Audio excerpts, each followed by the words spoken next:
Ce que tu me dis me rappelle quelque chose pour laquelle je dois me déshabiller avant de raconter ça.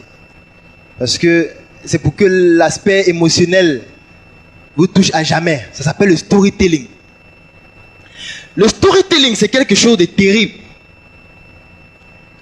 Et nos entrepreneurs et industriels au Cameroun adorent ça.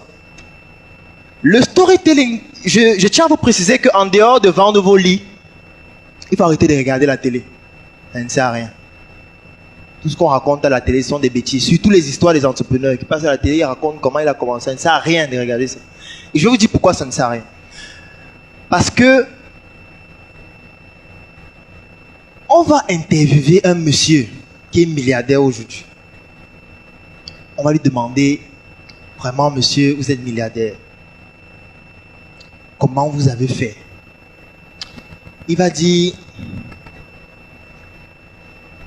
j'ai grandi à Bangou.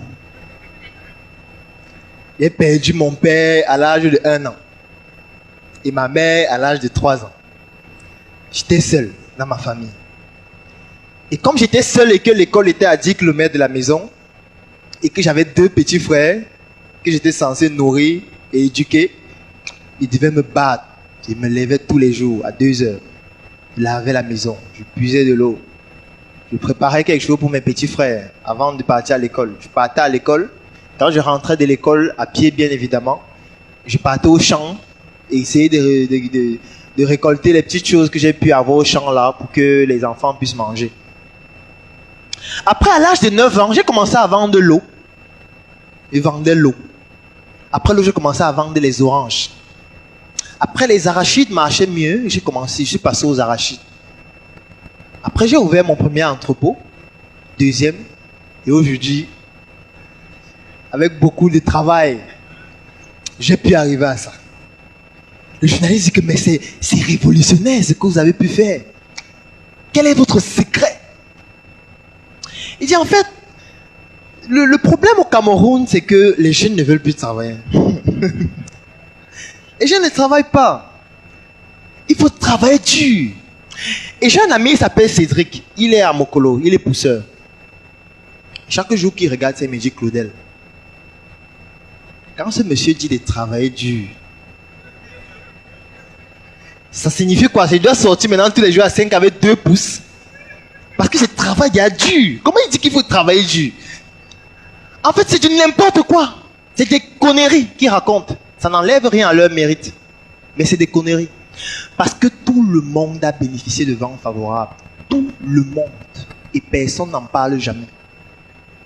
Si un jour, quand il débutait son activité, il y a eu un oncle qui lui a dit, vraiment tu es un bon battant, hein? Prends 1 million là, lance-toi avec, développe ton truc. Ça ne sort pas dans l'histoire.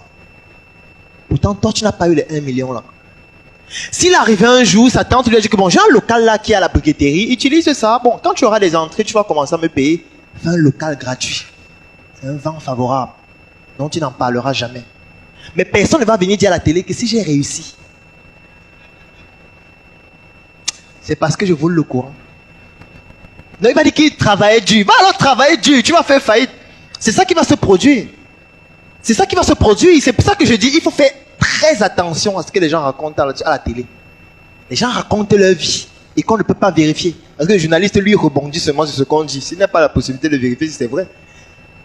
Donc chacun doit faire sa propre expérience. Une formation comme celle-ci, l'objectif c'est qu'à la fin, vous puissiez tester cette technique. Vous puissiez voir ce qui fonctionne, voir ce qui ne fonctionne pas. Ça ne va pas fonctionner dans tous les cas. Et quand vous aurez eu les informations sur le terrain, écrivez aussi. Écrivez. Un entrepreneur doit écrire. Parce qu'il a une expérience que les autres n'ont pas. Qui permet de faire en sorte que les autres puissent s'en inspirer pour ne pas commettre les mêmes erreurs. C'est pour ça que les autres progressent plus vite que nous. Parce que dans tous les secteurs d'activité, ils écrivent. Pour que celui qui vient après s'inspire de ce que les autres ont fait pour aller plus loin. Ici, on doit recommencer à zéro chaque fois. Quelqu'un est venu dans un secteur d'activité, il a transcendé ce secteur, il est devenu milliardaire, mais personne ne sait comment il a fait. Et chaque fois qu'il explique comment il a fait, il ment et il raconte des bêtises. Ce qui fait en sorte que les gens qui essayent de faire ce qu'il a fait en disant « je poussais, j'étais pousseur », ils poussent depuis 25 ans. Et leur niveau régresse même. Donc il faut faire très attention. Il n'est pas question de s'inspirer bêtement de ce que les gens racontent.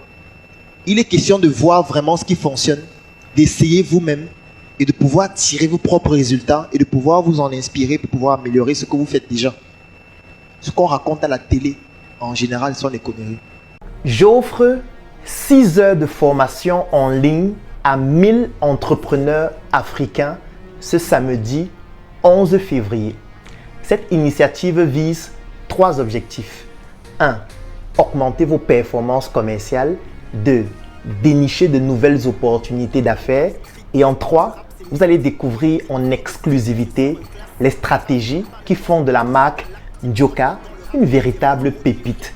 Cette formation coûte 10 000 francs pour les entrepreneurs africains qui résident au Cameroun et 25 € pour ceux qui résident à l'étranger. Les 100 premiers à payer vont bénéficier de ce formidable paquet de 250 grammes de chips Ndjoka. Et si cette offre t'intéresse, clique sur le lien dans la description de cette vidéo pour t'inscrire et retrouvons-nous ce samedi 11 février à partir de 16 h pour 6 heures de formation en ligne qui feront de toi un excellent vendeur qui sait saisir des opportunités pour permettre à son entreprise de progresser afin de pouvoir se développer et devenir une élite.